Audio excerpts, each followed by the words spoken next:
Então, boa noite, pessoal.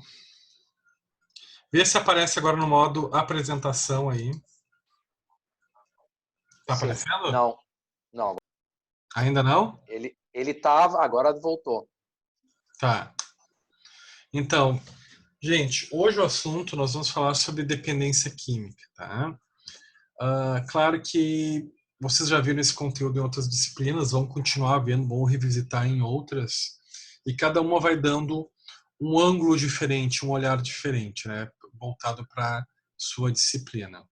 Até que vocês tenham, claro, uma concepção mais completa do tema. É um tema muito antigo e, ao mesmo tempo, contemporâneo, porque quando a gente fala de substâncias, né, químicas, a gente está falando da história da humanidade. Né? A gente, desde que se há relatos de seres humanos, há relatos de representações de substâncias químicas, de consumo de substâncias químicas. E até hoje presente na vida de todos. É difícil encontrar alguém que não tenha consumido algum tipo de medicação ou de uma substância com a finalidade recreativa, né, de ter uma sensação diferente. Quando eu falo de uma substância recreativa para ter uma sensação diferente, eu estou falando de substâncias como álcool. Quando eu falo de medicação, estou falando desde um remédio que tenha a função de inibir o centro da dor no cérebro como um analgésico. Então é difícil, na nossa contemporaneidade, a gente pensar numa vida que seja completamente dissociada de uso de uma substância química. E também na história da humanidade a gente tem relatos, né, de que o homem descobriu o fogo e começou, né, a trabalhar com a pedra lascada e fazer manifestações de arte, de representações sociais, desde que se tem relato, né, de alguma forma da história da humanidade, a gente tem manifestações do consumo de substâncias. E, só um pouquinho, gente, vou tirar um pouquinho aqui o meu vídeo, tá? Estão me ouvindo ainda? Pode entrar. É a patroa voltando. Então, e tudo que a gente fala possivelmente vai estar voltado também ao consumo de substâncias químicas. Se a gente vê a história das religiões, a gente vai ver muito presente também a questão do uso de substâncias. Né? Se a gente falar sobre as religiões afro, né, brasileiras, tem muitos que fazem o consumo durante as cerimônias religiosas de cachaças, de vodkas, de whiskies, né, que faz parte da celebração, né, talvez de uma entidade. Quando a gente fala, por exemplo, da religião cristã, do cristianismo, né, mais especificadamente do catolicismo, o padre ele celebra a missa com um vinho. Né? O vinho é uma substância química. E claro que ali tem toda uma representatividade do sangue de Cristo, né? Como existe a representatividade numa umbanda, né? De alguma bebida, enfim. Estou dando dois exemplos aqui, mas só para mostrar para vocês como o consumo de substância está intimamente ligado à história da humanidade, à nossa organização social, às religiões. Muitas Só uma vezes, observação, meu amigo. por favor. Interessante dentro de exatamente do que tu falaste, né? As comunidades terapêuticas que eu trabalho, né? Entre as efetivas e as alternativas que eu vou, são 5, né? E todas elas necessariamente, isso para mim, né? Uhum. Elas são católicas, né? Claro que o recebimento do jovem independe de religião, certo? A gente aceita qualquer uma religião, não trabalha religiosidade, né? Trabalha espiritualidade, mas elas são de cunho católico e com isso tem missas, né? Uma vez por mês no dia da visita da família. E a própria igreja ela liberou, né, que essa consagração, né, que é a transformação do vinho no sangue de Cristo, seja feito com suco de uva, né? Não é permitido entrada na fazenda do vinho, né? E, por exemplo, todo dependente químico que eu acompanho, que vai numa missa comigo, e às vezes a comunhão é em duas espécies, né, no corpo e no sangue, eles só comungam numa espécie, né? Em nenhum momento eles são submetidos ao vinho. Só como observação, obrigado. Bem interessante, né?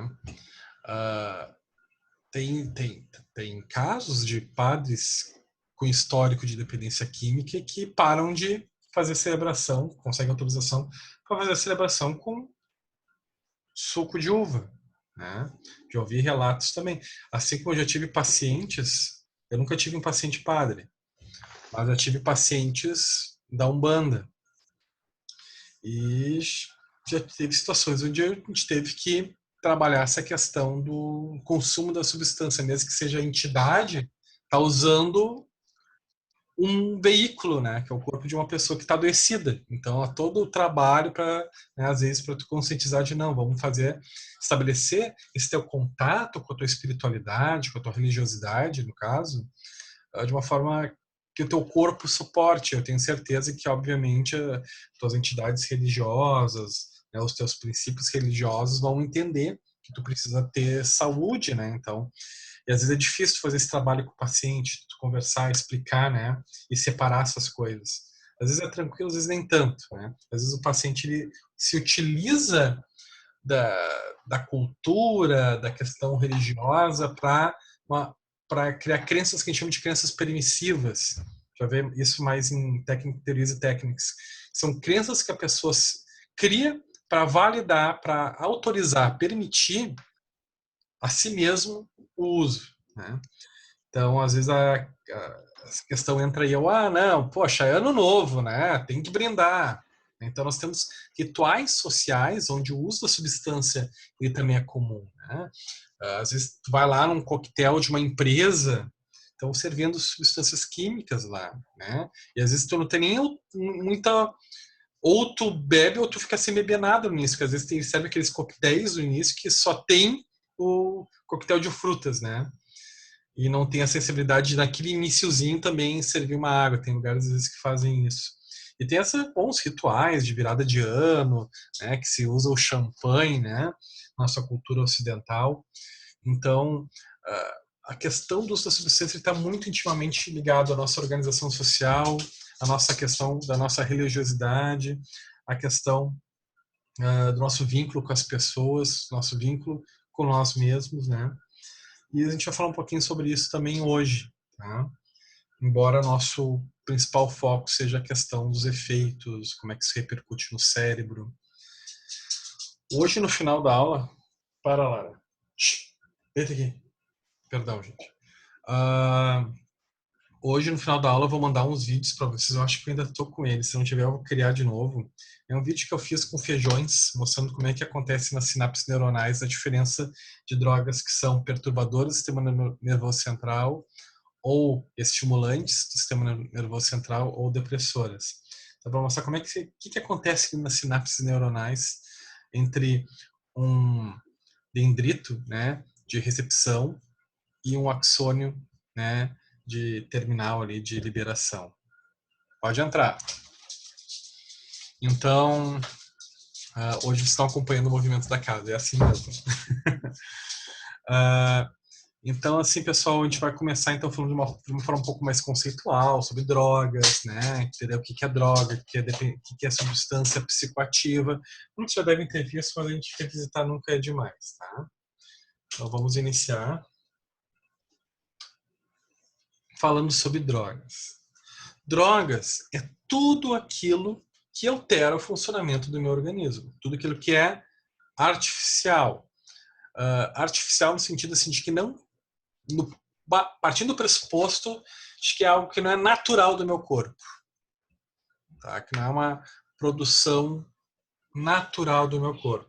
Embora as substâncias elas possam ser naturais, né, vindo da natureza. Eu costumo dizer que tudo vem da natureza. Tudo vem da natureza. Qualquer até medicação sintética foi feita a partir de substâncias que a gente encontra na natureza, sintetizadas, claro. Mas tudo vem. Às vezes tem pessoas que me falam, não, mas maconha Né, professor? Ainda mais lá no curso técnico de enfermagem é uma pergunta que eu recebo muito, porque lá eu falo muito sobre drogas. A gente fala um bom tempo sobre esse tema. E daí falam, tem pessoas que contestam, né? Que, não, mas maconha é algo natural. Daí eu pergunto, da onde tu acha que vem a cocaína? A cocaína vem da folha de coca, né, que vem da natureza também. Então, tem substâncias químicas que são naturais, mas eu vou chamar assim de algo artificial relativo ao nosso corpo. Daquilo que são produções de hormônios, de neurotransmissores, né, de aminoácidos, vitaminas, e tudo uma produção natural do nosso corpo. E tem coisas que a gente infiltra, né, de forma oral, de forma intravenosa, enfim, de qualquer forma que não seja o processo natural, então vão ser processos artificiais. Então, droga é tudo aquilo que não faz parte do nosso funcionamento normal do corpo e que a gente consome para alterar nosso funcionamento. Seja para diminuir uma dor, seja para curar uma doença, para combater uma infecção, né? Seja para aliviar uma angústia, uma tristeza, tudo isso é droga. Então, vendo aqui a parte conceitual, aqui fala um pouquinho sobre, eu vou passar aqui, que a gente falou um pouquinho, já, né, já deixei meio subentendido que faz parte do nosso processo, né, de formação como sociedade, que só tem algumas curiosidades, né, o tempo que tem os primeiros relatos do consumo de vinho, imagina 5.000 anos atrás, enfim, até tem relatos rupestres também que representam consumos de substâncias mais antigas que tudo isso, inclusive. Tá? Coloca mais 2.000, né? Isso aí é antes de Cristo. É. Dá 7.000 anos. Então, tem registros, depois eu até posso mandar para vocês, de registros rupestres, né? Do homem pré-histórico, né? Onde tem algumas representações que sugerem o uso de substâncias, né? Nos cultos, nas, nas organizações sociais deles, enfim, de plantas que poderiam ser já psicoativas, né? Bom, quando a gente fala de drogas e contemporaneidade, a gente fala de toda essa questão social. Quando a gente fala de droga, a gente fala do ser biopsicossocial. Até o próprio César mencionou isso ali no início, né? Quando a gente fala do sujeito psicológico, né? Por que as pessoas buscam para aliviar dores, para se enturmarem, para de alguma forma se sentirem capazes de fazerem algo, né? Ou por já ter uma personalidade mais impulsiva, que faz a pessoa ser por natureza mais curiosa, ou seja para completar um vazio, ou seja para uma questão recreativa, né? Para sair um pouco da sua rotina do dia a dia. A gente também fala da questão social, né? Tudo aquilo que eu falei de como a substância está infiltrada, né? Permeia a questão religiosa, da organização social, das comemorações. E quando a gente fala do sujeito individual, a gente não pode deixar de falar da questão da influência da droga na organização do planejamento de projeto de ser do indivíduo.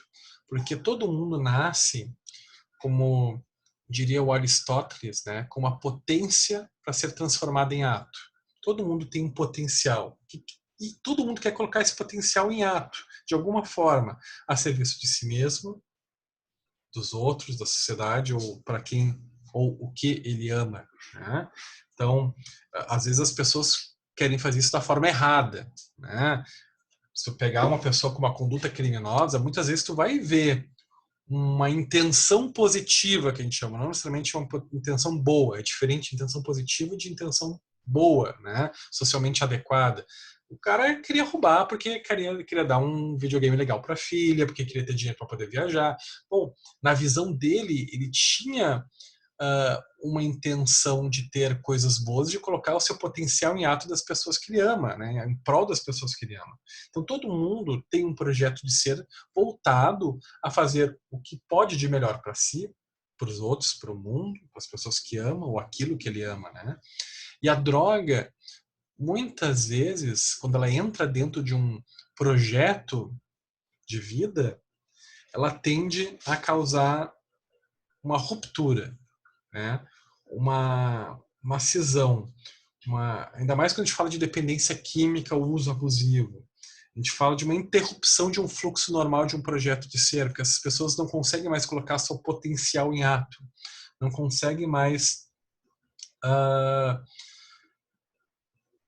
atingir os seus objetivos de curto, médio e longo prazo, principalmente os de médio e longo prazo, porque as drogas tornam as pessoas mais impulsivas, mesmo que a pessoa entre nessa, né, no consumo de substâncias de uma forma abusiva ou já numa questão mais dependente, mesmo que essa pessoa já seja mais impulsiva, a droga vai tornar ela mais impulsiva. E quando as pessoas ficam muito impulsivas, as pessoas acabam não pensando mais a longo prazo. Elas querem saciar seu desejo imediato, seu prazer imediato, né? A droga ela vai trabalhar diretamente ali no nosso núcleo de recompensa, né? No núcleo accumbens, que é o nosso núcleo de recompensa, né? Que é onde a gente ativa para ter ganhos, prazeres imediatos, né? Então, essas pessoas vão parar de pensar a longo prazo. Né? Não, eu quero saber de tomar, não importa se esse dinheiro vai faltar amanhã para eu poder pagar as minhas contas. Eu quero gastar hoje porque eu quero beber todas, porque eu estou afim. Né? Não importa se esse dinheiro vai ser importante para pagar o curso do meu filho. Né? Eu quero usar, comprar as buchas de cocaína para hoje. Né? Não quero. É hoje que eu quero ter prazer. Então, eles pensam geralmente, né, de forma mais generalizada, a curto prazo. E isso tende a interromper projetos de ser, ou seja, por uma questão de organização individual do sujeito, ou por uma questão de adoecimento psicossocial, né? Porque as pessoas também começam a ter problemas de ordem psicológica importantes, né? Depressão, agitação, irritabilidade, ansiedade, né? Também são muito comuns. As comorbidades de transtornos de humor, de ansiedade, psicóticos.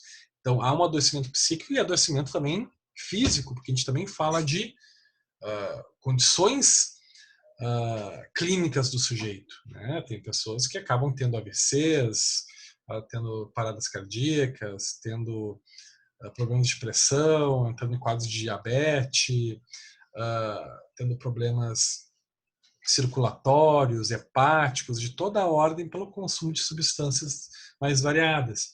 Então, quando a gente fala de todos esses prejuízos, a gente está falando de uma interrupção de projeto de ser, de constituição de ser humano, de projeto para o futuro, de organização, né, de longo prazo, seja na sua caminhada individual, na sua caminhada como sujeito, né, social, na relação com a sua família, na relação com a sua comunidade. Né? A pessoa para de conseguir colocar o seu potencial a serviço dele, do que ou de quem ele ama, e começa a destinar toda a sua energia para o consumo da droga. A droga ela se torna o centro da vida do sujeito. Né? Então ali vocês vão ver, né? Prazer imediato, vale o aqui e agora, vazio existencial. Por que vazio existencial? Porque tudo começa a girar em torno da droga. E essa droga está preenchendo algo. Uma dificuldade do sujeito de relacionamento, uma dificuldade do sujeito de relação com relacionamento, eu falo com relação a si mesmo, relação consigo ou com os outros, né? Preenchendo algum trauma, alguma questão mal resolvida, algo faz o sujeito buscar, né? E essa droga ela entra aí para trazer um prazer imediato, aliviando também uma dor imediata e preenchendo de uma forma incorreta, né? Mantendo esse vazio ao qual ele tenta de alguma forma fugir. Então, quando a gente discute esses termos, que, claro, você deve ter visto em outras disciplinas, a gente está tratando da questão antropológica do uso da substância, das razões de como, da busca da substância e como que isso vai influenciar na vida individual do sujeito e da comunidade como um todo. E, claro, nem falei ainda da questão da saúde básica, né, da saúde pública, de quanto isso impacta para todos nós, né? Porque às vezes eu escuto em palestras, em aulas, alguém fala, não, mas a pessoa teria que renunciar ao direito de, de ter um auxílio na saúde, né, pública, né? De poder usar o SUS, enfim, né? Bom, o sujeito ele é pagador de impostos, ele tem direito de usar. E quando a pessoa me fala isso, eu digo isso e também falo, não é só, a gente não está tratando só do sujeito que consome a substância, a gente está tratando de todos nós. Porque quando alguém usa a substância, Isso, querendo ou não, todos nós estamos interligados. Isso pode aumentar a criminalidade. Quando a gente aumenta a criminalidade, nós estamos implicados. Quando a gente pode ser sujeito ativo ou possivelmente passivo da violência, né? Então, a questão do uso da substância, de envolvimento também com a ilicitude, né, com o mundo do crime, diretamente ou indiretamente, porque muitos acabam entrando e outros têm que estar em contato para conseguir a substância, isso coloca as pessoas em possibilidade de praticar violência ou de violência recebida. E implica os outros também na possibilidade de violência e violência recebida, porque daqui a pouco ele está me assaltando lá na esquina porque precisa do dinheiro para comprar a substância. Ou não, daqui a pouco está me parando na sinaleira para pedir dinheiro para poder conseguir a substância. E quando essa pessoa está usando o sistema de saúde único, nossa, todos nós pagamos, então todos nós estamos envolvidos. Então, quando a gente fala de determinantes antropológicos, a gente está falando do sujeito individual, mas também estamos falando da relação dele com os outros e da nossa relação com esse problema, a nossa parcela de envolvimento, que é muito grande, né? Então, só queria, no início da sala, trazer essa reflexão para a gente pensar, né, sobre esse tema, que eu acho que é importante. Um projeto de ser, interrupção de projeto de ser, que às vezes acaba trabalhando num efeito cascata, efeito dominó, o projeto de ser dos outros, né? Porque a violência, a invasibilidade dela acaba prejudicando as outras vidas, outros projetos de ser. Então, é uma questão de saúde, de política, né, de segurança importante para ser discutido aí.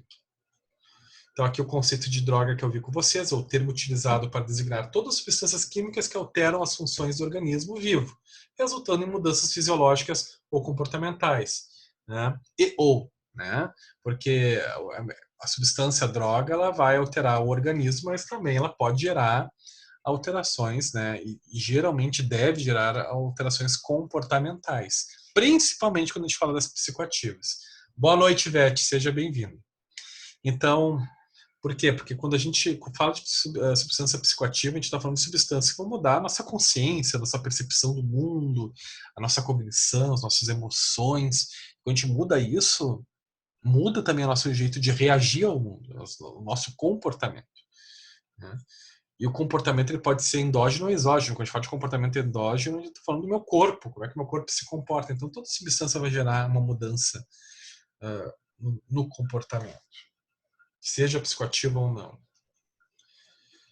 E aqui é um conceito só para diferenciar medicamento, remédio e droga de abuso. Tá? Quando a gente fala de medicamento, a gente está falando de uma droga que é receitada de forma controlada por um profissional competente, como um médico, ou, enfim, algum profissional que tenha competência para receitar a medicação, dentro de uma proposta terapêutica, né, de acompanhamento terapêutico. Como, por exemplo, a pessoa vai lá no médico, está com uma virose, e o médico vai dar um antibiótico com um segmento de 7 dias, aproximadamente, se for homens, 5 mulheres, enfim.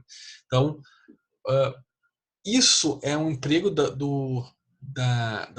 droga, né, da substância química, como um medicamento, dentro de uma proposta terapêutica, de acompanhamento, de segmento, né, desde que essa medicação tenha sido validada e comprovada a sua eficácia cientificamente, né? Olha que a gente está tendo aí de discussões agora da cloroquina, né? De, não, tem que liberar, né?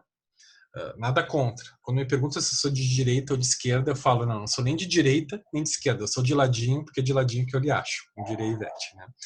Então, não querendo falar mal do presidente de forma alguma, mas tratando do ponto de vista científico, essa forma de empurrar a questão da cloroquina sem ter evidências ainda, a validação de estudos comprovando que isso realmente não cause riscos, né, que tem uma eficácia realmente estatisticamente significativa, é um risco, né? Então, como é que porque a cloroquina é para ser recetada como uma medicação, um acompanhamento. Então, olha aí, quando a gente fala de cientificamente comprovada, a gente está aí com uma situação nacional de liberação de uma droga, né, de uma substância química a qual a gente não tem ainda a comprovação dessa eficácia. Então, olha a discussão que a gente tem no Brasil atual, uma das principais discussões que a gente tem é justamente a respeito disso. Se essa substância que vai ser liberada, ela pode ser um medicamento. A gente pode chamar de medicamento para o tratamento do Covid-19, porque para a gente dizer que é um medicamento, além de ser receitado de uma forma terapêutica para um segmento, ela tem que ser comprovada cientificamente, né? Tem que ter tido todos os estudos, né? Tá, mas ela é comprovada cientificamente que não faz o efeito que esse presidente que tu gosta não está dizendo, entendeu? Pois então. Cientificamente comprovada que não resolve o problema e que tem efeitos colaterais. Então, não seria um medicamento para a Covid, né? Pois é. O que está aparecendo hoje no país é que ele está empurrando algo que não é cientificamente comprovada para a situação atual do Covid. É o que eu vejo. A gente está tratando esse assunto de uma forma não política, né? Quem gosta muito do Bolsonaro Sim. não é uma ofensa. Eu quero assim, quem estiver aluno bolsonarista, isso não é uma ofensa, não é uma crítica à escolha de vocês, é só assim, uma discussão, né? Porque eu acredito que todos os presidentes têm coisas boas, coisas, né, pontos a serem melhor desenvolvidos, mas nesse assunto realmente é algo que a gente teve 2 médicos, né, com experiência com saúde pública e os 2 se negaram a assinar esses decretos, né? Porque isso implica a responsabilização deles. Então, se não tem comprovação científica, eles não podem se comprometer, né? É o nome deles. Então, enfim, quando eu falo isso, porque a gente, quando fala de drogas, a gente está falando só sobre saúde pública, né? Oi, quem é que me chamou? É Ivete. Oi, Ivete. Posso? Por favor. Quando se fala, o que o senhor está querendo dizer talvez seja pelo caminho de que quando se fala em drogas, lícitas ou não, né, se pensa assim, vamos pensar na droga em si, maconha, cocaína, etc., né? Quem é que lucra com isso? É o traficante. Aí você tem o usuário. O usuário vai fazer o uso da droga, mas a droga vai ter os seus efeitos, né? Vai ter consequências, não só sociais, psicológicas, mas físicas, orgânicas, né? Isso se encaixa também no exemplo que o senhor deu, né? Pensando de uma outra forma, não num cunho político, né? Uma droga, ela tem efeitos, né? A cloroquina tem efeito colateral e são efeitos muito importantes, né? Eu usei para artrite, né? Tem que se ter um controle todo, né? Por questões de efeito oftalmológico, cardiovascular, né? São vários efeitos que tem que se ver e a efetividade dela, ela é a longo prazo, né? E então não se encaixa assim em uma situação aguda desse instante, né? Pelo efeito modulador dela. Uhum. Mas há de se ver assim, quem lucra com isso quando as drogas são lícitas são os grandes laboratórios, né? E os envolvidos nesse sistema, né? Então, assim, as drogas lícitas e ilícitas, elas têm consequências em ambos os casos, né? E tem também pessoas que lucram com isso, né? Tem todo um comércio por trás disso, apesar de que as drogas lícitas, elas são necessárias de acordo com a doença, né? Uhum. Pois é. Concordo com tudo. Concordo com tudo. Existe aí, claro, a gente não sabe o que é boato, o que não é, né? Pessoas falando de que foi colocado o exército aí para fazer a produção, daí, claro, tem que se justificar a produção e teria um produtor que seria cabo eleitoral do Bolsonaro, que, né? Então, mas isso tudo são boatos, mas, bom, a gente sabe que essas coisas estão envolvidas, né? A gente também não pode ser tão ingênuos, né? Para uma pessoa estar tão desesperada para dar uma medicação que não tem comprovação ainda, algum motivo tem que ter, né? Nem que seja um motivo escuso aí. Mas, enfim, só para a gente trazer também para essa discussão, né? Quando a gente fala de medicamento, parece uma coisa tão tranquila, né? Toda droga, quantidade, né, terapêutica, cientificamente comprovada. E olha, a gente está com uma situação nacional, com uma liberação de uma produção em grande escala de um medicamento que não tem comprovação científica da sua eficácia, né? Então, principalmente porque tem um órgão, né, medidor, um órgão que determina o que é dependência química, o que é isso, o que é aquilo, que é a Organização Mundial da Saúde.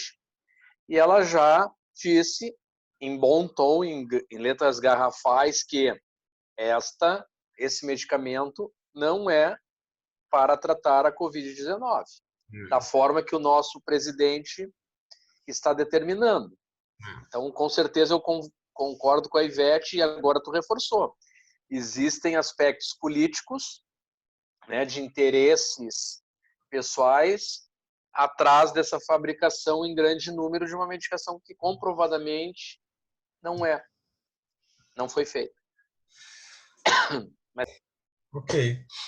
Remédio. Professor, Perdão, diga. Professor, dito isso, é importante se ter no meio acadêmico essas discussões, porque questões políticas e sociais se envolvem em tudo, né? E acho que é bem adequado se trazer essa discussão, né? Dito isso, o que seria a droga de abuso ali quando o senhor diz finalidade intoxicante? Aquela que tu usa para te chapar, para ficar doidona. Não tá errado o que tu tá falando. A forma que tu tá falando, enfim. Não, claro, a gente fala daquela coisa bem... Assim, a droga de abuso seria uma droga utilizada sem uma finalidade terapêutica e sem a finalidade de um alívio de um sinal de algum desconforto sintomatológico, né, que o sujeito esteja sentindo. Então, eu estou usando uma droga de uma forma de ter um prazer, não somente um tratamento, ela não é uma medicação, ela é um prazer recreativo. Só que, quando eu faço isso e esse uso recreativo se torna algo sem controle, né, trazendo risco para mim, as pessoas que estão ao meu redor, a gente vai chamar de droga de abuso. É quando eu faço um uso de uma substância de forma, como o Célio falou, para ficar doidão, né? Eu gosto para usar de forma recreativa, né? Para ter uma sensação prazerosa, porque eu quero alterar minha consciência, eu quero alterar minha percepção, eu quero mudar os meus sentimentos, a minha cognição, quero induzir uma mudança, tá? Ou quero ter um alívio, uma sensação de prazer no corpo. E quando isso me traz um descontrole, né, sobre a substância, quando eu sinto que a substância já começou a me controlar, e quando isso me trazer prejuízo social, quando eu falo de prejuízo social, eu falo de prejuízo de relações interpessoais, né, com as pessoas da minha família, amigos, né, ou prejuízo social, né, prejuízo de eu estar infringindo regras sociais, eu estar causando perturbações à ordem, trazendo violência, né? Então aí a gente vai começar a discutir já a questão da droga como uma droga de abuso. Isso seria o uso abusivo da droga, tá? Aquilo que foge já começa a escapar pelos dedos a questão recreativa. Quando a pessoa começa a usar de uma forma frequente, intensa, causando prejuízo para o sujeito e para as pessoas que estão ao redor, né? Ou seja, nas relações interpessoais e também a sociedade, infringindo regras, colocando as outras pessoas em contextos sociais onde elas corram risco, né? Como por exemplo, quando a pessoa pega um carro para dirigir alcoolizada, ela está colocando a sua vida em risco, mas também está colocando as outras, e através da infringindo uma lei, que é a proibição de dirigir sob efeito do álcool, né? Então a pessoa está se colocando em risco, fazendo uma autoviolência, uma violência aos outros, pondo os outros ao risco social e também infringindo uma regra social, cometendo um crime, que é dirigir sob efeitos de álcool, né? Alcoolizado. Então isso a gente começa já a entrar numa esfera de droga de abuso, né? É a diferença, né? Bom, A droga tem uma finalidade terapêutica, ou ela ser usada de uma forma recreativa, esporadicamente, né, sem abuso, sem ser de uma forma intensa, sem ser de uma forma frequente, sem causar prejuízo a si ou aos outros, Então a gente vai falar de uso social, né, uso recreativo. Agora, quando a gente começa a discutir uso abusivo, é quando esse uso ele começa a perder não diria perder o controle, ainda não perdeu o controle, mas a pessoa já começou a usar de uma forma muito intensa, muito frequente, e isso começa a trazer prejuízos para a saúde do indivíduo, para as relações dele com as pessoas e a relação com a sociedade. Isso é uso abusivo. Quando a gente fala de perda do controle, a gente começa já a entrar em dependência química. A gente vai falar de outras características, outros fenômenos importantes. Pois é, então, assim, é justamente nessa área que eu trabalho, né? É tu conseguir diferenciar, e aí seria ouvindo, né? Qual é a diferença entre um usuário de drogas versus o dependente químico. É o que tu disseste, né? Enquanto não afeta a parte social dele, por exemplo, ele fuma uma maconha esporadicamente, sempre tem um beckzinho em casa, mas não rouba, não atrapalha o relacionamento com a família, não atrapalha o trabalho, ele não perde, não tem perdas, ele usa aquilo esporadicamente de uma forma, se diz, social. Porque o álcool, né, como uma droga depressora, ela é a substância química lícita, né, mais utilizada no Brasil, mais de 10% do brasileiro é alcoolista, né, e ela destrói a família, porque ele passa o dia bebendo, chega em casa. Um dia eu cheguei numa comunidade, o cara veio falar comigo e disse, eu chego em casa bêbado, bato nos meus filhos. Se tu não tá por um trabalho assim que visa o fim, né, e não o meio, dá vontade de dar uma porrada numa criatura dessa que diz que bate nos filhos quando bebe, né? Então, o aspecto genético, né, biológico é muito, quando a gente falou em biopsicossocial, o biológico é muito forte, né? Eu, quando fui ajudar uma pessoa que foi escrever o livro da nossa família, eu viajei a Pelotas para pegar dados, assim, eu descobri que a mãe do meu avô, com 29 anos, tinha morrido de cirrose, assim, foi encontrada, tipo, na calçada, bêbada, 29 anos. O meu avô morreu de cirrose, o meu tio morreu de cirrose, o meu pai morreu com câncer de fígado. Ou seja, isso é hereditário, né? A gente herda isso. E aquela coisa de quando a gente é criança, o avô e o pai põem uma espuminha, né? Só uma espuminha. Então, eu tenho na família predisposição, eu bebia socialmente. Hoje, com esse trabalho que eu faço, fazem 6 anos que eu não bebo nada de álcool, muito em função de que isso é necessário para a nossa saúde, né, física, porque eu tenho predisposição na família e porque eu trabalho com jovens que efetivamente não podem ter na sua caminhada nenhum tipo de risco com bebidas alcoólicas.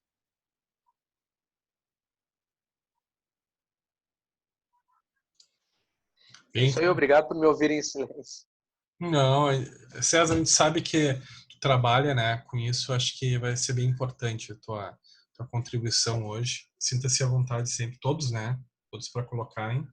Porque a gente está falando de drogas, a gente está falando de um contexto muito próximo, né, muito real, muito comum nas nossas vidas. Então é normal quem trabalha com isso, com o César, quem tem pessoas próximas, isso nos mobiliza, né, isso nos envolve.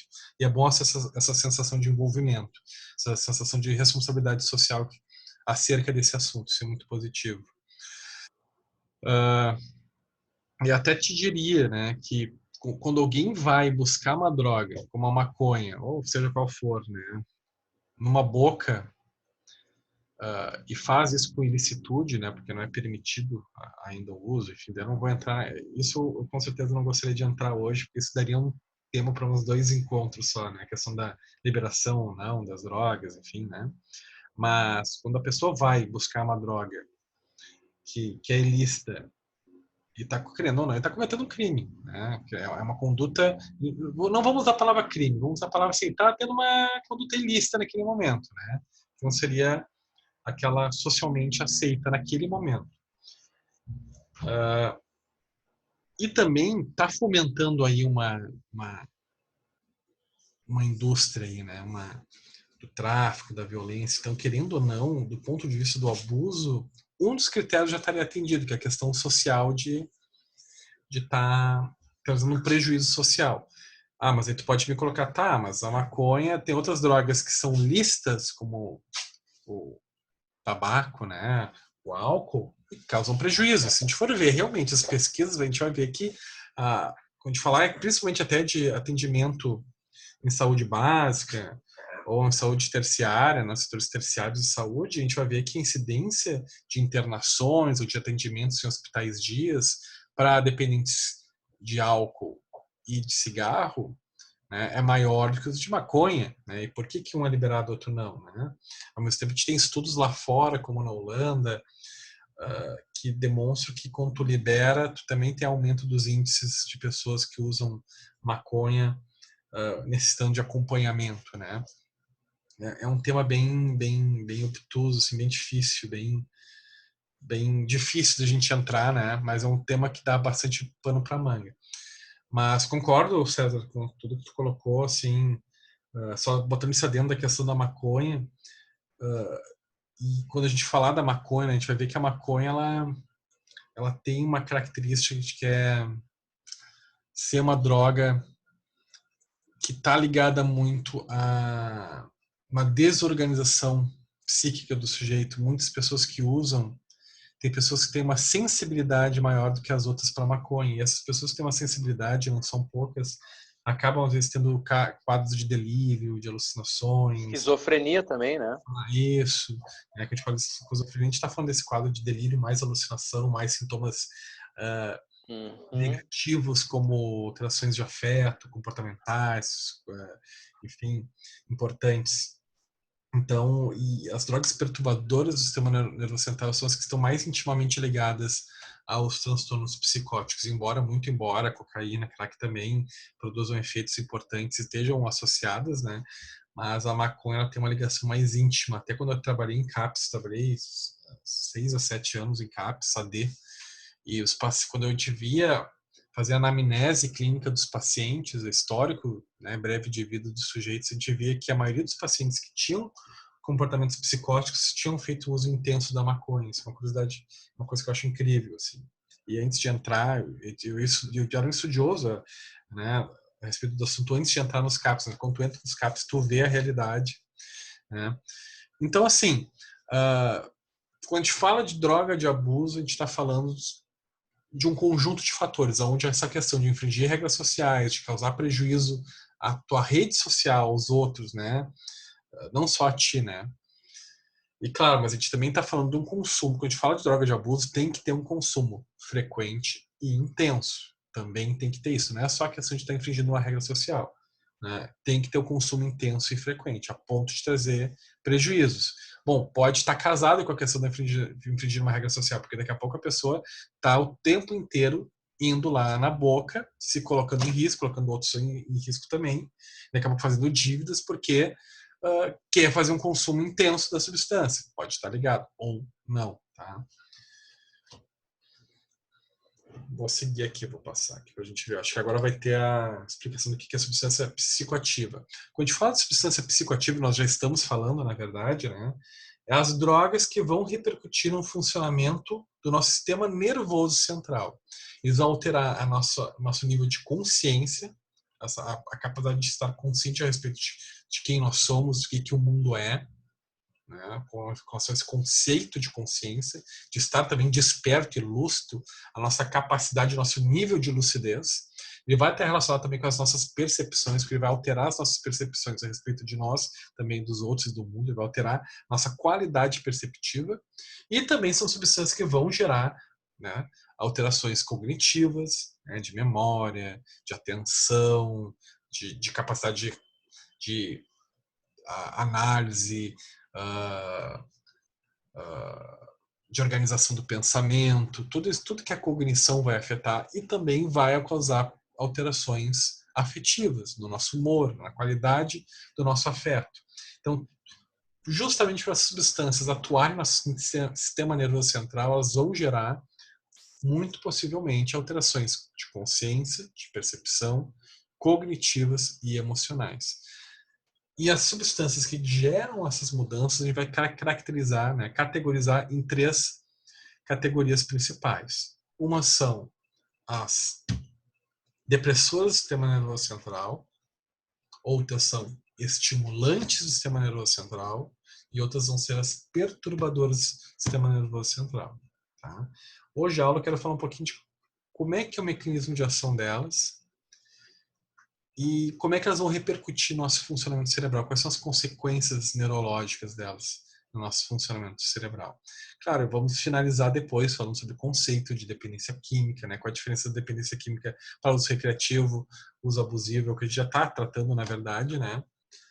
Então, no final, a gente vai fechar e vamos falar um pouquinho sobre também prevenção, tá? Como a gente trabalha com essas pessoas, quais são os princípios de trabalho da dependência química. Não vamos fazer isso de uma forma muito profunda, por quê? Porque isso é assunto de psicoterapia. Por exemplo, quem está fazendo teorias e tags de semestre, a gente vai entrar a fundo na terapia, né? Os conceitos, testes, né? Avaliações, como é que a gente estabelece o trabalho com uma pessoa dependente química, como a gente organiza o atendimento dessa pessoa, que técnicas a gente utiliza, enfim. Aqui hoje, quando a gente falar de tratamento, a gente fala de um conceito mais amplo, tá? Só para diferenciar para vocês. Então, quando a gente fala de substâncias psicoativas, né? Depressores do sistema nervoso central, são as drogas que inibem o nosso... Opa! Deixa eu ver se está certo aqui essa apresentação. Tá certo. Eu achei que já ia vir o cérebro aqui, não gravei. Então, são drogas que inibem as funções psíquicas. Elas vão atuar, principalmente, inicialmente, na inibição das sinapses neuronais, diminuição do ritmo das sinapses neuronais, praticamente desligando o funcionamento do nosso córtex cerebral. Tá? Ele vai diminuir esse funcionamento das funções corticais, como dos nossos lobos cerebrais, do lobo pré-frontal, do lobo parietal, né? do lobo temporal, occipital. Ele vai diminuir, ele vai te deixar com um funcionamento no modo econômico de energia, né? Nos nossos lobos cerebrais. E isso se dá pela diminuição do ritmo das nossas sinapses, né? Ele vai causar uma inibição da produção das redes sinápticas. Isso vai ter uma ação relaxante e calmante no indivíduo. Ele vai ter uma sensação de anestesiamento. Tá? Exemplos de drogas: álcool, ansiolíticos, heroína, inalantes.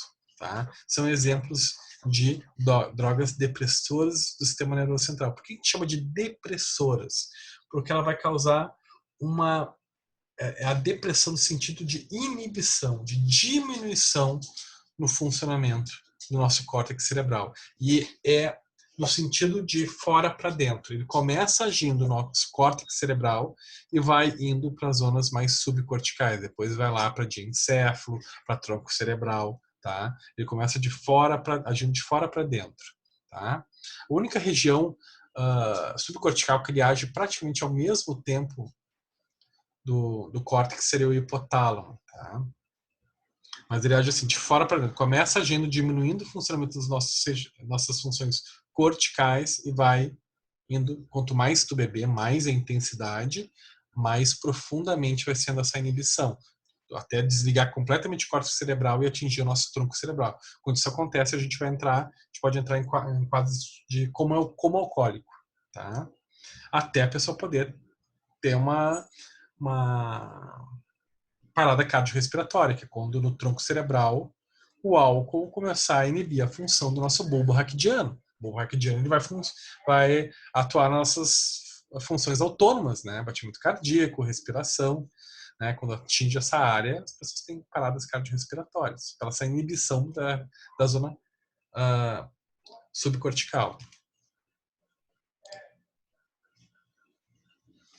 Ok, pessoal? Vou passando. A gente vai voltar a falar sobre depressoras, tá? Tô falando de uma forma um pouquinho mais geral agora, tá? Tem as estimulantes do sistema nervoso central. O que elas vão fazer? Elas vão fazer o contrário do que as depressoras fazem. Elas vão estimular, hiperexcitar o funcionamento das nossas redes neuronais. Elas vão deixar os neurotransmissores que causam prazer e que causam estímulo físico. Né? Nós temos neurotransmissores que trazem a sensação de prazer e também trazem estimulam o movimento. Então, esses neurônios, como por exemplo a serotonina e principalmente a dopamina, eles vão ser mais produzidos e vão ficar mais tempo ali na nossa, na nossa fenda sináptica, né? Aquele local que fica entre o dendrito de recepção e o axônio de liberação. Aquela partezinha ali onde os neurotransmissores são liberados e captados pelas proteínas, né, de recepção do dendrito de recepção, ali nessa fenda ali vai ficar cheio de neurotransmissores, né, principalmente de dopamina e serotonina, e vai demorar para essas proteínas que fazem essa recepção para captarem esses neurotransmissores. Então elas vão ficar muito tempo ali na fenda sináptica, causando uma explosão de eletricidade e de prazer. Então a parte elétrica e química vai ficar super ativada. E isso vai trazer sensações de euforia, de vontade de se movimentar, de energia, né, de vigor físico. Né? E exemplos de substâncias estimulantes do sistema nervoso central, nós temos tabaco, anfetaminas, êxtase, cocaína, crack, cafeína, por aí vai, guaraná, chimarrão. Chimarrão é porque tem cafeína, né? Não é o mate propriamente dito. Uma curiosidade, chimarrão ele tem mais cafeína que o próprio café. E a terceira categoria, nós temos as perturbadoras do sistema nervoso central. Tá? O que elas causam? Elas causam uma perturbação no funcionamento das nossas redes sinápticas. Ao contrário das depressivas que causam uma diminuição na fabricação de neurotransmissores, então uma diminuição nas redes sinápticas, e ao contrário também das estimulantes que causam uma superexcitabilidade, né, uma superprodução de neurotransmissores, né, e de redes sinápticas com explosão elétrica, né, de eletricidade e também química, as perturbadoras elas vão desorganizar, elas vão fazer com que em algumas redes tu fabrique muito neurotransmissores de um tipo, poucas de outro. Em outras conexões neuronais vai fabricar muito daquela que estava faltando na outra e pouco da outra. Então vai causar uma bagunça ali, principalmente na fabricação de dopamina. E quando a gente tem bagunçado, desorganizada a fabricação de dopamina, a gente fica mais propenso a ter quadros de alucinações e delírios. A dopamina é o neurotransmissor que está mais intimamente ligado na sua desorganização a quadros de alucinação e de delírios. Tá? Então a gente tem como principais drogas conhecidas, né? Essas drogas que causam uma questão de ação confusional e alucinógena, o LSD, a maconha, chá de cogumelo, entre outros, santo daime, por aí vai. Tá? Efeitos neurológicos. Efeitos neurológicos, eu não sei se vocês querem entrar agora ou se vocês querem que eu dê o intervalo agora. Porque quando a gente entrar, a gente só vai. Não é, eu gostaria de... vocês vão decidir, tá? Porque falta 5 minutos para o intervalo de vocês, 4 agora. Então, eu preferia entrar, até dar um tempinho a mais para vocês, e a gente, quando entrar em efeitos neurológicos, a gente seguir, do que entrar e parar no meio dos efeitos neurológicos. O que vocês acham de a gente fazer o intervalo agora? Eu dou, já como faltam 4 minutos, em vez de dar 15 minutos, dou 19 minutos de intervalo para vocês, e a gente retoma às 9. Perdão, a gente retoma às... Seria às 10, 10, 25. A gente volta às 8h25. O que vocês acham? Tá bom. Pode ser? Ótimo. Pode ser. Daí dá um tempo de a gente sentar um pouquinho a cabeça, vocês pensarem em perguntas, em dúvidas, daí a gente retoma com os efeitos neurológicos. Às 8h25. Tá bom, pessoal? Bem. Tá bom. Bom intervalo Ok. para vocês. Para nós.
Olá.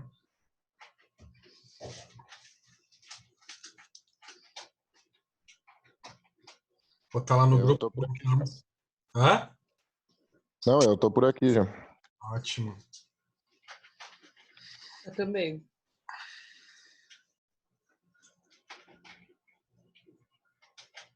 Eu também tô. Pronto. Seguimos. Então, pessoal, agora a gente vai falar da repercussão neurológica que as drogas, né, tanto as depressoras quanto as estimulantes e as perturbadoras vão gerar no nosso cérebro, tá? E, claro, qual é a repercussão na área cognitiva, né? Quais são, o que isso vai mudar na nossa cognição, quais são as consequências, né, do uso. Então, não só o efeito, as mudanças, as alterações neurológicas, mas também assim como o efeito, né, as consequências que vai trazer na nossa cognição, na nossa área emocional, tá? Então, vamos ver uma a uma. Começando pelas depressoras do sistema nervoso central. Como eu falei para vocês, olhando a figura ali, a parte que está laranja representa o córtex cerebral. Tá? Por que ela está ali diferenciada, pintada de laranja? Porque ali vai começar a desativação, a inibição das funções. Tá? Vai causar aquele prejuízo, aquela diminuição. Quando a gente fala diminuição do lobo pré-frontal, bom, as principais funções do nosso lobo pré-frontal, nelas a gente encontra a capacidade de se organizar mentalmente, de sintetizar assuntos, analisar, nossa criatividade, a capacidade da gente de controlar os nossos impulsos. Então, o que a gente vai chamar de controle inibitório. Então, quando essa parte ela fica inibida o funcionamento, a gente vai ver o sujeito falando de uma forma desorganizada, sem conseguir organizar direito os seus pensamentos, falando coisas inapropriadas, né? E aí entra a falta de controle inibitório, né, do sujeito. Quando a gente fala ali de lobo também, praticamente um misto ali, o lobo que a gente vai chamar de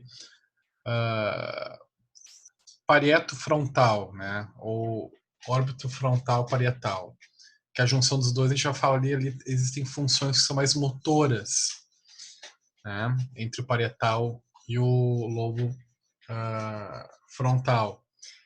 E quando a pessoa consome substâncias, né, depressoras do sistema nervoso central em uma quantidade significativa, a gente vai ver essas pessoas também com dificuldade motoras, né, para conseguir andar, se mexer, né, para conseguir fazer esses movimentos.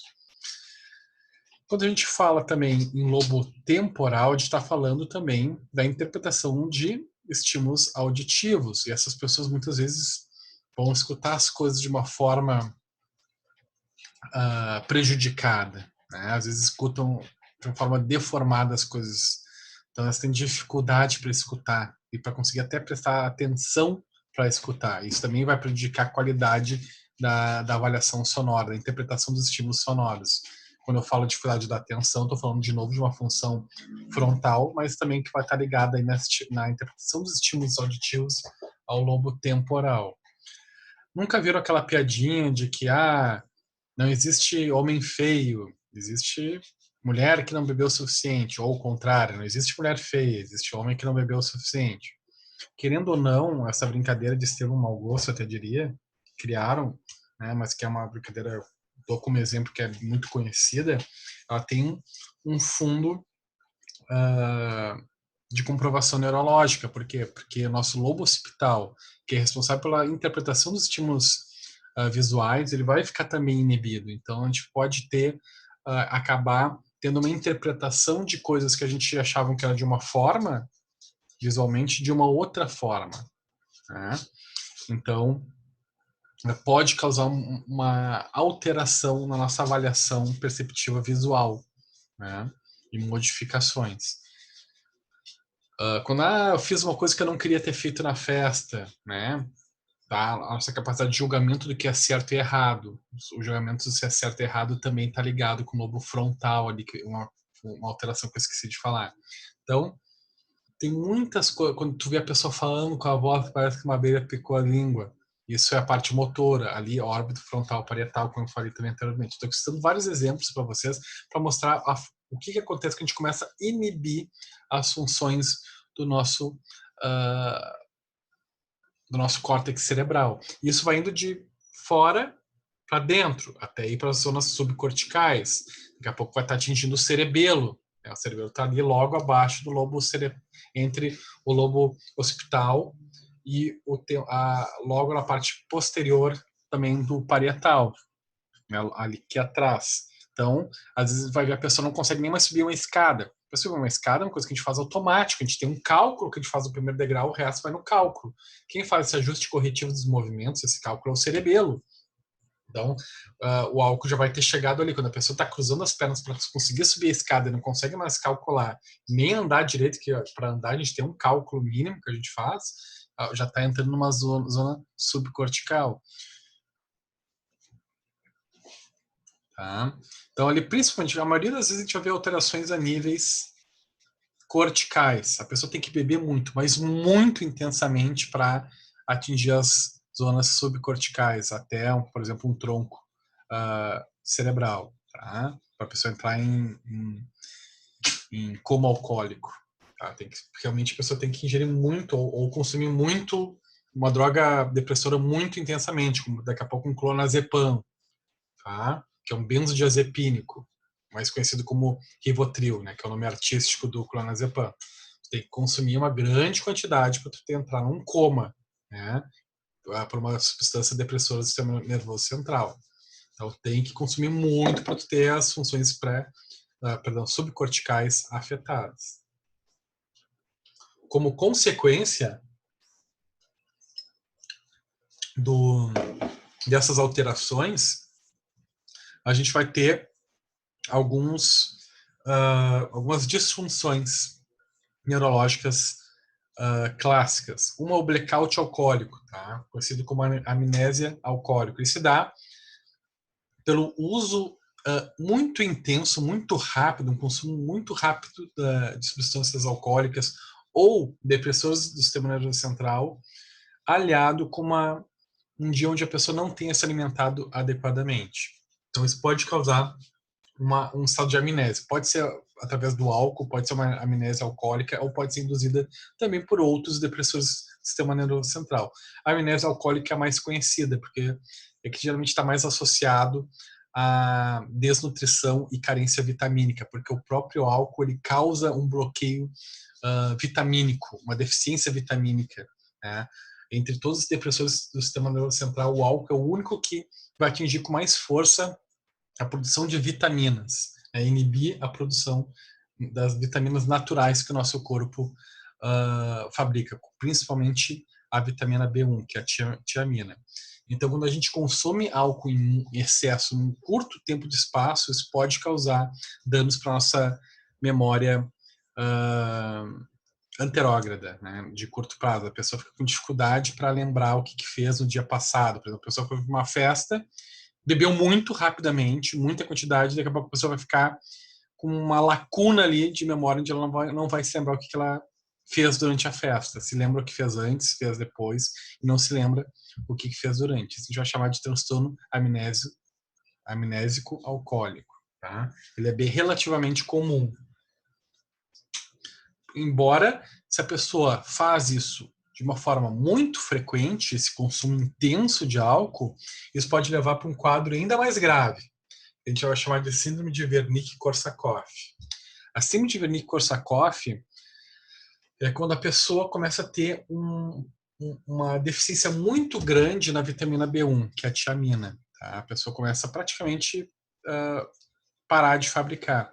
E a tiamina está intimamente ligada com os nossos processos hipocampais de memória. Tá? Então, ela vai gerar um prejuízo na nossa memória, de uma forma mais intensa. Então, vai ir desde um prejuízo de memória anterógrada, que é a memória de curto prazo, até a memória mais retrógrada, de longo prazo. Começa a pessoa não se lembrar o que fez na semana passada, o que fez no mês passado, né? A pessoa começa a atingir mais fortemente. E uma característica clássica dentro da síndrome de Wernicke-Korsakoff, essa parte que eu estou falando para vocês é a parte do Korsakoff. Tá? A síndrome de Korsakoff, dentro do Wernicke-Korsakoff, é essa deficiência de memória, de curto e longo prazo. E daí a pessoa começa a não conseguir recuperar essa memória. Não consegue mais se lembrar. Daí, geralmente, as pessoas preenchem com histórias irreais, que a gente vai chamar de confabulações. Isso vai gerar um estado confusional, né, de confusão mental, e de ansiedade. As pessoas, para conseguirem completar as suas histórias, elas acabam criando histórias de forma não premeditada, né, mas de uma forma de tentar explicar o que aconteceu com elas. Elas começam a criar confabulações, preencher essas lacunas de memórias que elas perdem com conteúdos que não são necessariamente reais. E o Wernicke, né, dentro dessa síndrome, quando a pessoa começa a ter um prejuízo nos movimentos oculares. Tá? Essa pessoa começa a ter um estado que pode ser desde um prejuízo no movimento dos músculos do globo ocular, né? A pessoa fica, às vezes, com o olho rígido ou com movimentos tremidos involuntários, né? Eu não vou conseguir reproduzir para vocês isso. Talvez em sala de aula, se a gente tiver a oportunidade, ou até posso mandar também, já como eu vou mandar o vídeo dos feijõezinhos, para vocês mostrando a diferença das sinapses neuronais entre estimulantes, depressores e perturbadores, e também posso mandar o vídeo do olhar de uma pessoa com síndrome de Wernicke, que é ou olho rígido ou com tremores involuntários.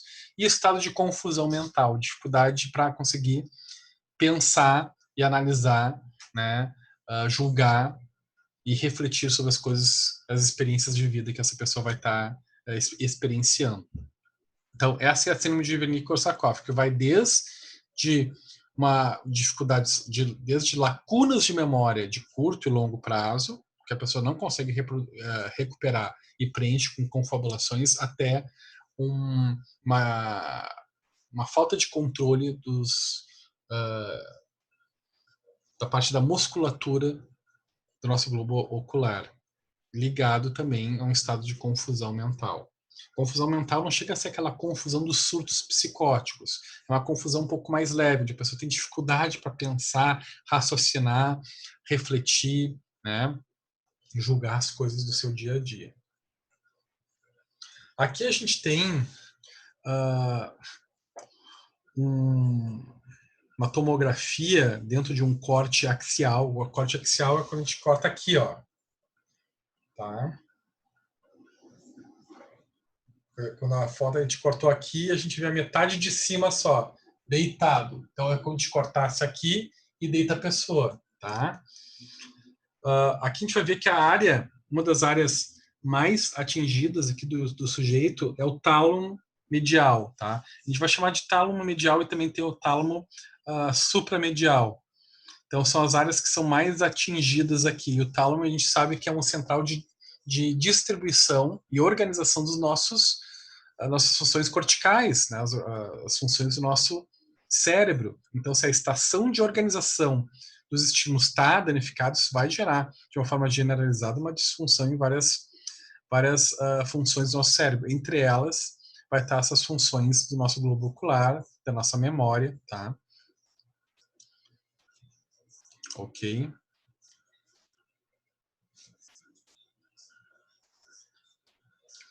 E o quadro de Wernicke-Korsakoff ele pode evoluir. Então, a pessoa pode começar com um estado de amnésia, né, transitória alcoólica, entrar num quadro de Wernicke-Korsakoff pela quantidade e intensidade de álcool. E se a pessoa consumir muito frequentemente e cada vez mais intensamente, a pessoa pode entrar num quadro de demência alcoólica, que é quando a pessoa começa a ter lesões cerebrais por conta do consumo frequente e intenso do álcool. Querendo ou não, a síndrome de Wernicke-Korsakoff ela vai gerar lesões, microlesões no nosso tálamo. Mas essas lesões elas podem ocorrer em todo o cérebro, né, pelo consumo do álcool. Então, a demência alcoólica se dá por duas características. Uma deficiência vitamínica muito grave, juntamente com lesões cerebrais. E esse quadro de carência vitamínica e de lesões cerebrais, ela pode levar o sujeito a ter um atrofiamento, né? Uma diminuição de massa encefálica. Isso a gente vai chamar de demência alcoólica. Vamos ler aqui só juntos. A demência alcoólica é, como o próprio nome sugere, uma forma de demência provocada pelo consumo excessivo de álcool. Afeta a memória, a aprendizagem e outras funções mentais. A síndrome de Korsakoff e a síndrome de Wernicke-Korsakoff são formas particulares de lesões cerebrais provocadas pelo álcool e que podem estar relacionadas com a demência alcoólica. Querendo ou não, a demência alcoólica é um agravamento da síndrome de Wernicke-Korsakoff, tá? Geralmente, quando a pessoa está com o quadro de Wernicke-Korsakoff, continua bebendo de forma frequente e cada vez mais intensa, ela pode desenvolver um quadro de demência, tá? E a demência, quando a pessoa tem perda de massa encefálica, geralmente a pessoa não consegue ter uma regeneração dessas funções. Ao contrário do quadro de Wernicke-Korsakoff, ali ainda a pessoa pode recuperar as memórias, né? Se parar, ficar um ano sem consumir o álcool, a pessoa ainda pode ter uma recuperação. Aqui na demência, quando a pessoa tem perda de massa encefálica, atrofiamento, daí é difícil de recuperar. A pessoa vai começar a ter déficits cognitivos permanentes por conta da carência vitamínica, das lesões e atrofiamento de massa encefálica. Aqui a gente tem um exemplo de uma ressonância onde aparece um cérebro normal, né, que a gente vai chamar de população controle, control man, tá? E onde é que a gente vai perceber esse atrofiamento, essa perda de massa encefálica? Olha o tamanho do ventrículo. Os ventrículos são as zonas dentro do nosso cérebro, né, no interior do nosso cérebro, que são espaços sem massa encefálica, por onde vão circular todas as partes das nossas da artéria, das veias e também o líquido encéfalo-raquidiano. Vocês vão ver que na figura ali de um alcoolista, possivelmente um alcoolista grave, olha o aumento do ventrículo, né? É um aumento brutal. Esse aumento desse ventrículo aqui, interior, vai estar sugerindo uma perda de massa encefálica, um atrofiamento do cérebro desse sujeito. E se vocês verem ali, não está apontado pela figura, tá? Mas está bem fácil de observar. Se vocês olharem também na parte ali, muito próximo ali das meninges, que é a parte das circunvoluções do cérebro, ali na parte cortical, se vocês compararem de forma minuciosa, principalmente ali em cima, vocês vão ver, né, na parte ali parietal, vocês vão ver que a pessoa teve perda de massa também encefálica. Vocês vão ver porque as circunvoluções elas vão estar mais profundas ali em cima, né? Se pegarem a parte, deixa eu pegar isso de cima. Se pegar o cérebro, a parte de cima aqui, né? Vocês vão ver que as circunvoluções, aquelas ondinhas, elas estão mais profundas. Isso também sugere um atrofiamento por perda de massa encefálica. Tá? Causas: carência vitamínica grave, diminuição de sinapses e lesões cerebrais recorrentes. E quais são os sintomas da demência alcoólica? Como é que a gente vai observar isso no dia a dia do sujeito? O sujeito vai ter dificuldade na aprendizagem, né, problemas, tudo aquilo que envolve funções corticais. Quando a gente fala de dificuldade de aprendizagem de coisas novas, a gente vai estar falando de lobo pré-frontal. Problemas de memória, de curto prazo e longo prazo, a gente vai estar falando de lobo pré-frontal e também da região hipocampal subcortical. Alterações de personalidade, a gente está falando também de pré-frontal, dificuldades de pensamento lógico, em tarefas que requerem capacidade de planejamento e organização, pré-frontal também, competências sociais, problemas de equilíbrio, a gente já está falando de parietal, já estamos falando de cerebelo, diminuição da iniciativa, ou seja, síndrome amotivacional, né? Então, isso são características das pessoas que estão começando a desenvolver demência alcoólica. Claro que isso, quando associado a uma pessoa que tem já um histórico de Wernicke-Korsakoff, que continuou com o uso intenso e frequente de bebidas alcoólicas. Eu sei que eu estou falando muito do álcool, mas os benzodiazepínicos ou qualquer outra substância depressores do sistema nervoso central leva a pessoa a ter também um quadro pode levar a pessoa a ter um quadro demencial, embora o álcool seja o mais comum, porque o nosso corpo ele tem uma tolerância maior ao consumo de álcool, ele desenvolve tolerância com mais facilidade do que, por exemplo, um benzodiazepínico, que é mais lento o processo de tolerância. Tá? Então a gente acaba conseguindo ingerir mais substâncias depressoras quando a gente fala de álcool, né, substância alcoólica, do que as outras, né? Estimulantes. Querem fazer alguma pergunta com relação aos depressores? Para mim tá tranquilo. Então, eu vou seguir. Quais são? Então, vamos lá. Estimulantes do sistema nervoso central, tá? Eles vão fazer o contrário das depressoras. Elas vão superexcitar, causar uma hiperexcitabilidade, estabilidade neuronal. Elas vão aumentar os níveis de sinapses neuronais, vão criar mais sinapses neuronais e vão gerar uma explosão de neurotransmissores, né? Onde esses neurotransmissores vão ficar muito mais tempo ali na fenda sináptica, atuando. Tá? Então vamos ler juntos ali. São substâncias capazes de acelerar o funcionamento. E claro, quando a gente fala de uma hiperexcitabilidade, né, cerebral, a gente está falando de um aumento do ritmo, um aceleramento do ritmo, né, onde tudo vai ficar amplificado. São substâncias que estão capazes de acelerar o funcionamento do cérebro e com esta hiperexcitabilidade aumentam o estado de alerta, diminuem o sono e o apetite e aumentam a capacidade física para o trabalho e esportes, apesar de diminuir o desempenho. Aumentam pressão arterial e batimentos cardíacos. Então ali, na figura da esquerda, né, tem uma figura só para simbolizar que o cérebro vai ficar como se estivesse ligado não é nem 220, é no 440.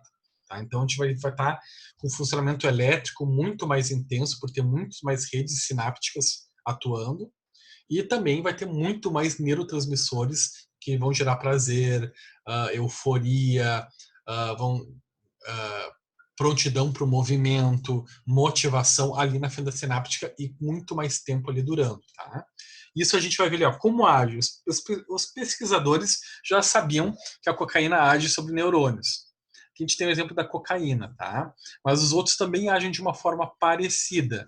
O problema é que a cocaína vai ser muito mais intensa nisso, né? Então, ó, como age sobre os neurônios dopaminérgicos, aqueles que liberam ou captam dopamina, neurotransmissor que gera euforia e bem-estar. Então ali, ó, vocês vão ver, ó, liberação de dopamina, tá? A dopamina sendo liberada pelos sítios de liberação, tá? De um axônio de liberação, e ele ficando mais tempo, olha a quantidade de dopamina. Isso é para simbolizar que tem um monte de dopamina.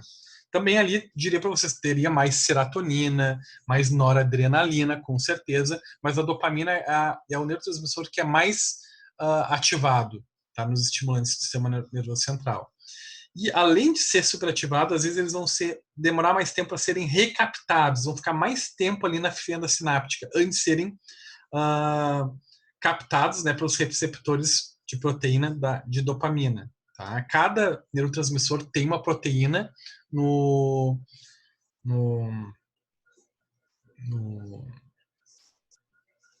receptor, né, do outro neurônio. Todos vão ter ali uma proteína receptora, que é própria para cada um tipo de neurotransmissor diferente. Então, os receptores de dopamina, eles vão demorar mais tempo para recaptar, né, para receber, né, essa dopamina. Então, ela vai ficar muito tempo nessa fenda sináptica. Isso vai gerar muita eletricidade e uma hiperestabilidade neuronal, tá? Ali nos dendritos de recepção. Porém, isso é na hora do consumo do estimulante.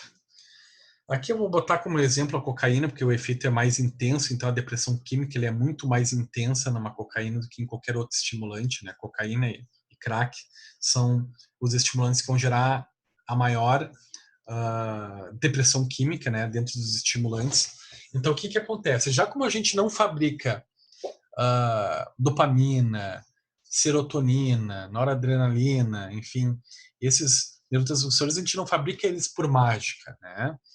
Existe uma demanda, né, na fabricação por parte dos nossos neurônios que vão precisar, né, de sódio, potássio, de vitaminas, né? Vão precisar de aminoácidos para poder fabricarem esses neurotransmissores. Se a gente fabrica em grande quantidade, vai faltar. Vai ter uma hora que, opa, logo depois do uso, isso vai ter uma queda acentuada na fabricação, porque o organismo liberou demais em pouco tempo. Então, depois, quando a pessoa não estiver usando algo que estimule essa fabricação, a tendência é que no platô, né, um estado sem o consumo da substância, essa fabricação ela vai lá para baixo. E ela indo mais lá para baixo, vai diminuir as sinapses neuronais, vai diminuir o número de neurotransmissores nas fendas sinápticas, né, diminuindo a eletricidade e diminuindo também essa a comunicação química entre os neurônios, sendo induzido quimicamente uma depressão, que a gente vai chamar de depressão química. Não é uma depressão que vai ser induzida por um estado de humor do paciente. É uma depressão que foi causada por um consumo muito acentuado que a droga gerou, né? Um consumo, uma fabricação muito acentuada de dopamina, por exemplo, e serotonina, induzida pela uma cocaína, por exemplo, e logo depois, quando esse indivíduo ficar sem essa droga, vai cair de forma acentuada essa produção. E essa diminuição nessa produção vai reproduzir um estado de depressão química, onde a pessoa vai experienciar dor, tristeza, angústia, justamente pela diminuição muito brusca na fabricação desses neurotransmissores. No período sem o consumo do estimulante, como por exemplo a cocaína. Então a gente vê muitas vezes pacientes que chegam para tratamento, usuários de crack e cocaína, ao contrário, em vez de estarem eufóricos, estão extremamente deprimidos, né? Lentificados, né? Tristes, angustiados. Por quê? Porque estão num momento onde eles procuraram ajuda, eles estão sem consumir a substância, ou naquele dia não consumiram, e estão experienciando uma depressão química. Ali a gente tem numa tomografia por emissão de pósitrons, e nela a gente pode ver a ativação das redes sinápticas, a diferenciação de um cérebro, né, sob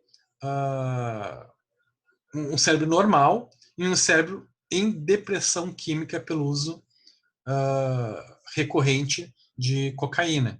Então ali no primeiro, vocês vão ver que tem muito mais zonas quentes, que representam mais sinapses neuronais, né? Mais eletricidade e química cerebral. Os pontos mais quentes seriam os mais vermelhos, amarelos, laranjas, né? E os que têm eletricidade, mas um pouquinho menor quantidade, vão estar representados pelos pontos verdes, azuis, roxos, azul claro, tá? E ali no outro, vocês vão ver que diminuiu o vermelho, que seria o tom mais forte de comunicação, né? Vai ter diminuído o vermelho e vai ter aumentado a coloração do lilás e do azul forte, né? Que é onde teria menos sinapses neuronais, menos neurotransmissores, menos trocas, né, elétricas. Então a gente vai ver que um cérebro normal, você tem uma atividade neuroquímica muito mais acentuada. E uma pessoa em depressão química, uma diminuição bem acentuada nessa estabilidade cerebral. Então, é dicotômico, né? Essas drogas, elas têm uma ação bem antagonistas às estimulantes, porque no momento do consumo elas vão causar uma estabilidade, mas depois, já que a gente não fabrica por mágica esses neurotransmissores, a gente vai ter uma falta da fabricação deles, vai decair muito, então a pessoa vai ter uma depressão induzida pela falta da fabricação das substâncias. O corpo vai precisar se recuperar para poder normalizar de novo a fabricação desses neurotransmissores. E às vezes isso demora dias, meses, para até normalizar novamente. Tá?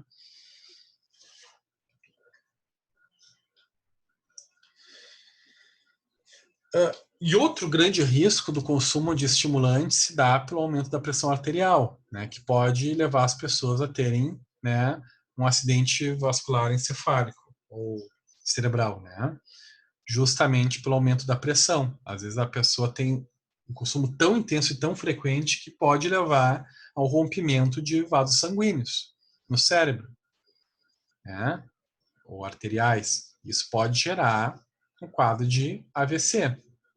Então, eu já atendi, por exemplo, em CAPS AD, muitos pacientes que chegavam em cadeiras de rodas, porque tinham perdido movimentos do corpo, ou perdido também funções cognitivas por conta de um risco, perdão, por conta de um acidente vascular cerebral, que gerou, né, danos em funções cerebrais, ou em funções, né, do corpo, motoras, né? Então, esse é um dos grandes riscos também do consumo. Ou paradas cardíacas pela aceleração do coração, né? Não a aceleração natural, que a gente diria, né? Porque uma coisa é a aceleração do nosso coração por uma necessidade de um exercício físico. Porque quando tu faz exercício físico de forma periódica e com o tempo tu vai acostumando o teu organismo, tu vai desenvolvendo a tua capacidade cardiorrespiratória. Agora, uma pessoa que não está acostumada a fazer exercício físico, nem a ter uma aceleração do coração, vai lá e faz um consumo elevado de cocaína, tem uma aceleração muito elevada, isso pode gerar um risco de parada cardiorrespiratória no sujeito. E as perturbadoras do sistema nervoso central, tá? Que estão relacionadas, diferentemente das estimulantes, das depressoras, elas não vão nem aumentar e nem diminuir, elas vão bagunçar a fabricação de neurotransmissores, principalmente da dopamina. Tá? Então, alterações no funcionamento cerebral que resultam em vários fenômenos psíquicos anormais, entre os quais destacamos delírios e as alucinações. Por essa razão, essas drogas recebem denominação de alucinógenas. Então, a gente também vai encontrar como sinônimo dessas substâncias químicas, também elas sendo chamadas como substâncias alucinógenas. Efeitos mais famosos. Entre os efeitos mais famosos delas, a gente tem os delírios e as alucinações. Tá? Delírio é quando no pensamento a pessoa perde o contato com a realidade. Ou seja, a pessoa no delírio ela não tem alterações perceptivas, ela tem uma alteração no pensamento. Né? Ou no fluxo, geralmente a gente vai encontrar uma diferença no fluxo ali, no pensamento acelerado, e também na qualidade dele, que seria um pensamento mais paranoide ou grandioso, ou um pensamento guiado por influência, achando que está sendo comandado por uma outra pessoa, ou pensamentos narcísicos, mas todas essas qualidades de conteúdo de pensamento em formato delirante, onde a pessoa perdeu o contato com a realidade. Como é que seria um delírio de grandeza? Não é quando a pessoa, eu me acho um cara incrível, não é isso. Não é uma pessoa narcisista, digamos, ou uma pessoa com uma autoimagem boa, né, e saudável. Mas é quando a pessoa diz, não, olha, tu sabe que eu estou guardando um grande segredo e está a NASA atrás de mim, e a CIA também, e a KGB lá da Rússia também estão querendo me pegar porque eu descobri a cura do Covid. Eu descobri a cura do Covid, são 3 memes que eu junto eles, quando a gente assiste os memes, a gente fica curado na hora. E eu sei que eles estão amando do diabo, porque eles estão querendo me pegar, porque eu tenho todas essas informações.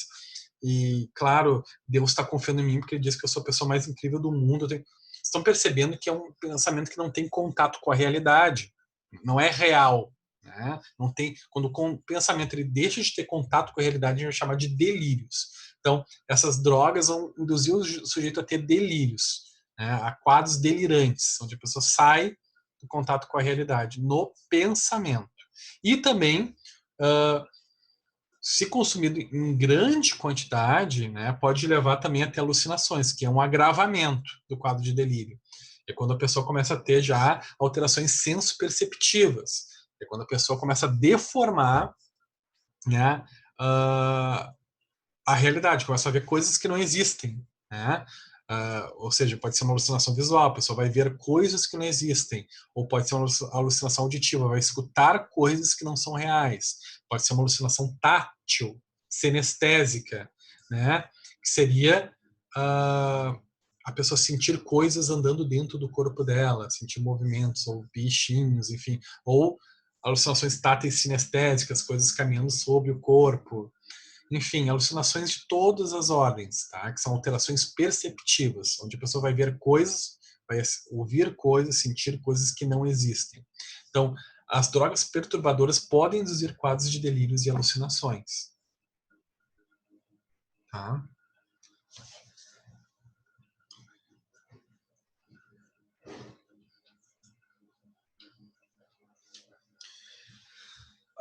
Esse estado de a pessoa quando está sob o efeito de alucinógenos ou perturbadores do sistema nervoso central, a gente vê uma característica em comum entre elas. Essas substâncias vão fazer essas pessoas superativarem várias áreas cerebrais e fazer elas atuarem em conjunto. Por exemplo, uma área responsável pela interpretação de estímulos visuais vai se interconectar com áreas responsáveis pela interpretação de estímulos auditivos, que vai se interconectar com... Ele vai criar várias conexões exageradas entre essas áreas. E muitos dizem que as alucinações e os delírios podem ser consequência de uma fabricação muito exagerada de dopamina, por uma fabricação muito desordenada de dopamina, mas também por essa característica que essas drogas fazem, que essa intercomunicação, não necessariamente porque os nossos lobos cerebrais, as funções cerebrais, elas se ajudam e atuam de forma cooperativa.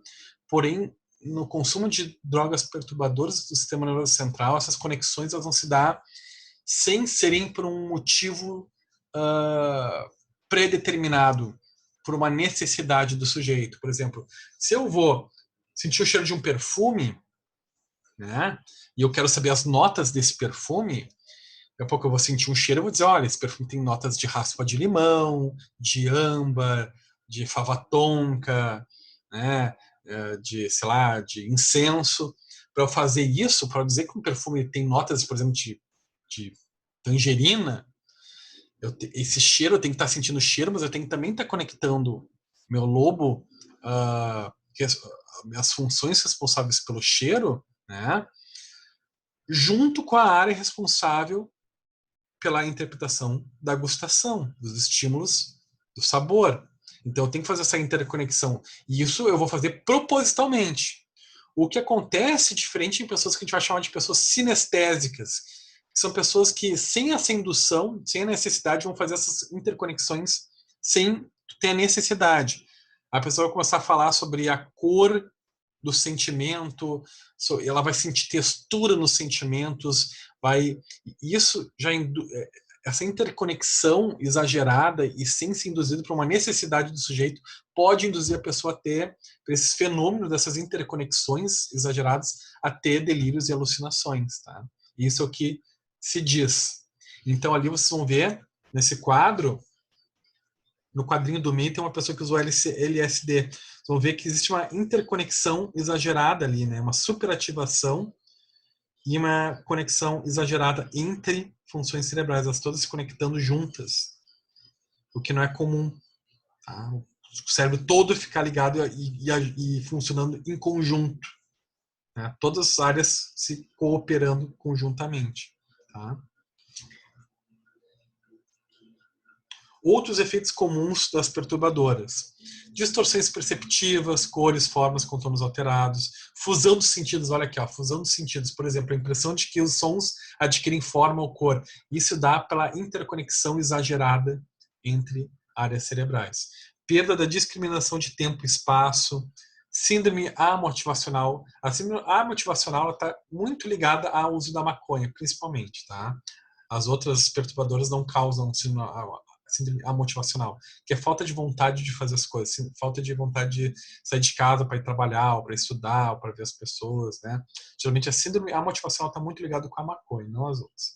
Dilatação pupilar, problemas de atenção e memória. Problemas de atenção e memória também muito intimamente ligados com a maconha mais do que as outras, tá? Pessoal, seguimos na próxima aula, então.